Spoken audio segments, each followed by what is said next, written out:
Sebenarnya umur 6 tahun ni adalah umur yang saya boleh kata golden year lah. Dekat preschool, golden year dia adalah umur 6 tahun. Kalau kita dulu kat sekolah menengah mungkin umur 16 tahun, form 4, tingkat 4 tu kita punya golden year kan, sebelum kita fokus dekat exam.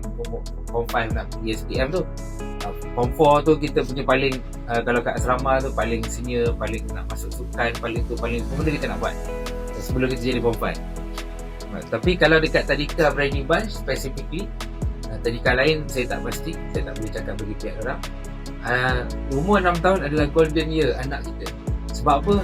Sebab Briny Bunch kita menggunakan konsep Montessori, kita menggunakan konsep ada independent learning, dia menggunakan konsep mixed age classroom, yang peluang umur 6 tahun ni adalah waktu tu dia akan jadi leader dekat sekolah dia akan jadi assistant teacher dia. Anak saya dua pada umur 6 tahun dulu melalui fasa yang sama. Umur 6 tahun ni lah dia jadi macam assistant kepada aunty dia, kepada cikgu dia, dan itu yang menyebabkan dia dapat kematangan yang betul, dia dapat proses.